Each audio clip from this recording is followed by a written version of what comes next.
आम्ही पेट्रोलिंग करत असताना माहिती मिळाली होती की आनंदनगर NIT ग्राउंड या ठिकाणी काही मुलांमध्ये भांडणे झालेली आहेत. त्या माहितीच्या आधारे माहिती घेत असताना अशी माहिती समोर आली की राणी दुर्गावती चौक येथे राहणारा इसम करण निमजे व त्याचाच मित्र अमित खडसे याचे त्याच्या मैत्रिणीच्या इन्स्टा ID वरून हाय मेसेज पाठवल्यावरून त्यांच्यामध्ये वाद झालेला होता.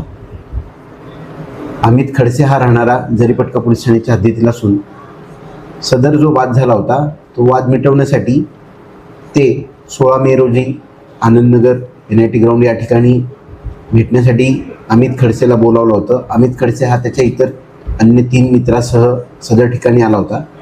त्यावेळी करण निमजे व त्याचे इतर मित्र सदर ठिकाणी होते. सदर ठिकाणी त्यांचा वाद मिटण्याऐवजी त्यांच्यात आणखीन भांडणे होऊन दोन्ही गटातील आरोपींनी एकमेकांना मारहाण केली होती. त्यामध्ये रेहान शेख व अमित खडसे हे जखमी झाले होते. तसेच करण निमजेचा मित्र व रेकॉर्डवरील आरोपी शानू वैद्य हा देखील गंभीर जखमी झाला होता. सदर प्रकरणात पोलिसांनी तात्काळ घटनेचे गांभीर्य लक्षात घेऊन सदर गुन्ह्यातील सर्व आरोपी निष्पन्न करून आरोपींविरुद्ध खुनाच्या प्रयत्नाचे गुन्हे परस्पर विरोधी दाखल केलेले आहेत. सदर प्रकरणात सर्व आरोपी अटक केलेले आहेत. आरोपींना आज माननीय न्यायालयात हजर करून गुन्ह्याचा पुढील तपास करीत आहोत. प्रथमदर्शनी वाद जो आहे तो हाय मेसेज पाठवण्यावरूनच झालेला आहे हे निष्पन्न झालेलं आहे. आणखीन तपास आम्ही करत आहोत.